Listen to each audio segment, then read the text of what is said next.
ಕಾಂಗ್ರೆಸ್ ಪಕ್ಷ ಮಹಿಳಾ ವಿರೋಧಿ ಎಂದು ಬಿಜೆಪಿ ಅಪಪ್ರಚಾರ ಮಾಡುತ್ತಿದೆ. ಆದರೆ ಕಾಂಗ್ರೆಸ್ ಯಾವತ್ತೂ ಮಹಿಳಾ ವಿರೋಧಿ ಅಲ್ಲ. ಮಹಿಳೆಯರ ಮತ ಕಬಳಿಸುವ ಹುನ್ನಾರದಿಂದ ರಾಜಕೀಯದಲ್ಲಿ 33% ಮೀಸಲಾತಿ ಜಾರಿಗೆ ತರಲು ಸಂಚು ರೂಪಿಸಿತ್ತು.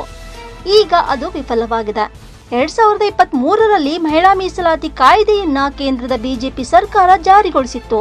ಆದರೆ ಈಗ ಮತ್ತೊಮ್ಮೆ ವಿಶೇಷ ಅಧಿವೇಶನ ಕರೆಯುವ ಅಗತ್ಯವೆನಿಸಿತ್ತು ಎಂದು ಕೆಪಿಸಿಸಿ ಪ್ರಧಾನ ಕಾರ್ಯದರ್ಶಿ ಸ್ವಾತಿ ಮಾಳಿಗೆ ಪ್ರಶ್ನಿಸಿದ್ರು.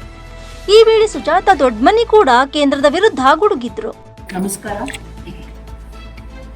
ನಮ್ಗೆಲ್ರಿಗೂ ಗೊತ್ತಿರುವ ಹಾಗೆ ಈಗ ಕಾಂಗ್ರೆಸ್ ಪಕ್ಷ ಅಂದ್ರೆ ಮಹಿಳಾ ಮೀಸಲಾತಿ ವಿರೋಧಿಗಳಂತ ಹೇಳಿ ಪ್ರಚಾರ ಮಾಡ್ತಾ ಇದ್ದಾರೆ ಬಿಜೆಪಿಯವರು. ಇದು ಒಂದು ತಪ್ಪ ಕಲ್ಪನೆ ಸೃಷ್ಟಿಯಾಗಿದೆ. ಯಾಕಂದ್ರೆ ಮೊನ್ನೆ ತಾನೇ ಏನು ಸ್ಪೆಷಲ್ ಸೆಷನ್ ನ ಕರೆದ್ರು ಸೆಂಟ್ರಲ್ ಗೌರ್ಮೆಂಟ್ ಇಂದ, ಅದು ಮಹಿಳಾ ಮೀಸಲಾತಿ ತಿದ್ದುಪಡಿ ಅಲ್ಲ, ಅದು ಮರು ವಿಂಗಡಣೆ ಮಾಡುವಂತ ಒಂದು ಮಸೂದೆ ಆಗಿತ್ತು. ಅದನ್ನ ನಾವು ವಿರೋಧ ಮಾಡಿದ್ದೇವೆ. ನಾವು ಯಾವತ್ತೂ ಮಹಿಳಾ ಮೀಸಲಾತಿ ಮಸೂದೆಯನ್ನ ವಿರೋಧ ಮಾಡಿಲ್ಲ. ಈ ಮಸೂದೆ 2023ರಲ್ಲಿನೇ ಬಿಲ್ ಆಗಿ ಜಾರಿ ಬಂದಾಗಿದೆ. ಹಾಗಾಗಿ ಅದನ್ನ ವಿರೋಧ ಮಾಡುವಂತ ಪ್ರಶ್ನೆನೇ ಇಲ್ಲ. ಈಗ ಸ್ಪೆಷಲ್ ಸೆಷನ್ ನ ಕರೆದಾಗ ಅದರಲ್ಲಿ ಏನಿತ್ತು, ಈ ಸೆನ್ಸಸ್ ನ ಸ್ಕಿಪ್ ಮಾಡಿ ಡೈರೆಕ್ಟ್ ಕ್ಷೇತ್ರ ಮರು ವಿಂಗಡಣೆ ಮಾಡಿ ನಾವು ಮಹಿಳಾ ಮೀಸಲಾತಿಯನ್ನ ನೀಡ್ತೇವೆ ಅಂತ ಇತ್ತು. ಇವರೇ 2023ರ ಬಿಲ್ ಅಲ್ಲಿ ಕಾಣಿಸಿದ್ದಾರೆ, ನಾವು ಏನು 2011ರ ಸೆನ್ಸಸ್ ಇದೆ, ಅದಾದ್ಮೇಲೆ ನಾವು ಇನ್ನೊಂದು ಸೆನ್ಸಸ್ ಅನ್ನ ಮಾಡ್ತೀವಿ. ಅದರಲ್ಲಿ ನಾವು ಜಾತಿ ಜನಗಣತಿ ಕೂಡ ಮಾಡ್ತೀವಿ. ಅದರ ಆಧಾರದ ಮೇಲೆ ನಾವು ಕ್ಷೇತ್ರ ವಿಂಗಡಣೆಯನ್ನ ಮಾಡಿ ಮಹಿಳಾ ಮೀಸಲಾತಿ ಕೊಡ್ತೇವೆ ಅಂತ ಹೇಳಿ ಇವರೇ ಹೇಳಿದ್ದಾರೆ. ಬಿಜೆಪಿ ಅವರೇ ಹೇಳಿದ್ದಾರೆ, ಕೇಂದ್ರ ಸರ್ಕಾರನೇ ಹೇಳಿದೆ. ಮತ್ತೆ ಈ ಸ್ಪೆಷಲ್ ಅಧಿವೇಶನ ಕರೆಯುವಂತ ಅಗತ್ಯ ಏನಿತ್ತು ಅನ್ನೋದು ನಮ್ಮ ಪ್ರಶ್ನೆ.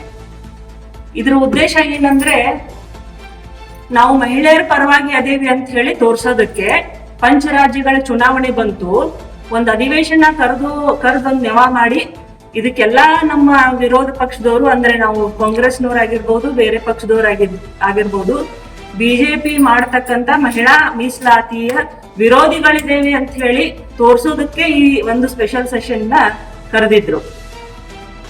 ಅದಾದ್ಮೇಲೆ ನಾವು ನೋಡ್ತೀವಿ, ಈಗ ಸೆನ್ಸಸ್ ಈಗಾಗಲೇ ಸ್ಟಾರ್ಟ್ ಆಗಿದೆ. ಸೆನ್ಸಸ್ ಸ್ಟಾರ್ಟ್ ಆದ್ಮೇಲೆ ಈಗ ಅದರೊಳಗಡೆ ಒಂದು ಡಿಜಿಟಲ್ ಫಾರ್ಮ್ಯಾಟ್ ಅಂತ ಹೇಳಿ ಏನ್ ಮಾಡ್ಕೊಂಡಿದ್ದಾರೆ, ಅದರಲ್ಲಿ ಜಾತಿ ಜನಗಣತಿ ಅನ್ನೋದು ಕೂಡ ಇದೆ ಅಂತ ಹೇಳಿ ನಾವು ಕೇಳ್ಪಟ್ಟಿದ್ದೇವೆ. ಅಂದ್ರೆ ಈಗ ಫಸ್ಟ್ ಬರುವಂತದ್ದು OBCಗಳು, ಈ ಬ್ಯಾಕ್ವರ್ಡ್ ಕಮ್ಯುನಿಟಿ ಏನ್ ಬರುತ್ತೆ ಅದರ ಸಂಖ್ಯೆ ಜಾಸ್ತಿ ಇರೋದ್ರಿಂದ ಅವ್ರು ಮೊದಲು ಬರ್ತಾರೆ. ಆಮೇಲೆ ಪರಿಶಿಷ್ಟ ಜಾತಿ, ಅಲ್ಪಸಂಖ್ಯಾತರು, ಪರಿಶಿಷ್ಟ ಪಂಗಡ, ತದನಂತರ ಹಿಂದುಳಿದ ಸಮುದಾಯಗಳ ಒಂದು ಸಂಖ್ಯೆ ಹೊರಬರುತ್ತೆ ಈ ಒಂದು 2026 ನಲ್ಲಿ ಆಗುವಂತ ಸೆನ್ಸಸ್ ಇಂದ. ಈಗ ನಮ್ಮ ವಾದ ಏನು, ನೀವು ಹೇಳಿದ್ದು 2023 ಬಿಲ್ ನಲ್ಲಿ ಏನಿದೆ ಅದನ್ನ ಯಥಾಸ್ಥಿತಿ ಹೇಗಿದೆ ನಾವೆಲ್ಲರೂ ಕೂಡಿ ಏನ್ ಪಾಸ್ ಮಾಡಿದೇವಿ ಪಾರ್ಲಿಮೆಂಟ್ ನಲ್ಲಿ ಅದನ್ನ ಕೂಡಲೇ ಜಾರಿಗೆ ತಗೊಂಡ್ ಬರ್ರಿ. ಇಲ್ಲ ಅಂದ್ರೆ ಇದ್ದಂತ ಸ್ಥಾನಗಳಿಗೆ ನೀವು ಮೀಸಲಾತಿಯನ್ನ ಕೊಡಿ. ಅಂದ್ರೆ ಏನು 543 ಪಾರ್ಲಿಮೆಂಟ್ ಸೀಟ್ಗಳಿದಾವೆ ನಮ್ಮ ರಾಜ್ಯದಲ್ಲಿ, ಏನು 224 ವಿಧಾನಸಭಾ ಕ್ಷೇತ್ರಗಳಿದಾವೆ. ಇದ್ರ ಮೇಲೆನೆ ಮೀಸಲಾತಿ ಕೊಡಿ ಅನ್ನೋದು ನಮ್ಮ ಒತ್ತಾಯ. ಬಹುಶಃ ಇದಕ್ಕೂ ಕೂಡ ಎಲ್ಲಾ ಪಕ್ಷದವರು ಕೂಡ ಸರ್ವಾನುಮತವಾಗಿ ಇದನ್ನ ಒಪ್ಕೋತಾರೆ. ಎಲ್ಲರೂ ಕೂಡ ಸಪೋರ್ಟ್ ಮಾಡಿ ಇದನ್ನ ಪಾಸ್ ಮಾಡ್ತಾರೆ.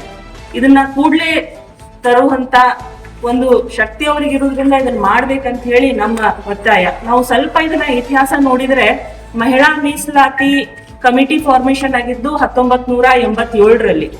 1989ರಲ್ಲಿ ಇದ್ರದ್ದೊಂದು ರಿಪೋರ್ಟ್ ಬರುತ್ತೆ, ಮಹಿಳಾ ಮೀಸಲಾತಿ ನಮ್ಮ ದೇಶಕ್ಕೆ ಅಗತ್ಯ ಇದೆ, ಇದಾಗಬೇಕು ಅಂತ ಹೇಳಿ ಒಂದು ರಿಪೋರ್ಟ್ ಬರುತ್ತೆ. ತದನಂತರ ಮನಮೋಹನ್ ಸಿಂಗ್ ಅವರು ಪ್ರಧಾನ ಮಂತ್ರಿ ಆಗಿದ್ದಾಗ ಈ 33% ರಿಸರ್ವೇಶನ್ ಏನ್ ನಾವು ಸ್ಥಳೀಯ ಸಂಸ್ಥೆಗಳಿಗೆ ಕೊಟ್ಟಿದ್ದೀವಿ ಅದನ್ನ 50%ಗೆ ಇನ್ಕ್ರೀಸ್ ಮಾಡಿದ್ರು. ನಮ್ಮ ಇಡೀ ದೇಶದಲ್ಲಿನೇ ಬಿಹಾರ ರಾಜ್ಯ 50% ಮೀಸಲಾತಿ ಸ್ಥಳೀಯ ಸಂಸ್ಥೆಗಳಲ್ಲಿ ಮಹಿಳೆಯರಿಗಾಗಿ ನೀಡ್ತು. ಅದಾದ್ಮೇಲೆ ಬೇರೆ ಬೇರೆ ರಾಜ್ಯಗಳೆಲ್ಲ ನೀಡ್ತಾ ಬಂತು. ಹಂಗೆ ಅದೇ ರೀತಿ 2010ರಲ್ಲಿ ರಾಜ್ಯಸಭಾದಲ್ಲಿ ಪಾಸ್ ಆಯ್ತು ಮಹಿಳಾ ಮೀಸಲಾತಿ 33%, ಲೋಕಸಭಾದಲ್ಲಿ ಬಿದ್ದು ಹೋಯ್ತು, ನಮಗೆ ಬಹುಮತ ಸಿಗ್ಲಿಲ್ಲ, ಅದಕ್ಕೆ ಅದು ಬಿದ್ದು ಹೋಯ್ತು. ಅಂದ್ರೆ ಫಸ್ಟ್ ಇಡೀ ದೇಶದಲ್ಲಿ ಮಹಿಳಾ ಮೀಸಲಾತಿ ಅನ್ನೋದು ಏನಾದ್ರೂ ಇಂಟ್ರೊಡ್ಯೂಸ್ ಆಗಿದ್ರೆ ಅದು ಕಾಂಗ್ರೆಸ್ ಪಕ್ಷದಿಂದಲೇ ಇಂಟ್ರೊಡ್ಯೂಸ್ ಆಗಿದೆ. Rise of news Gadag.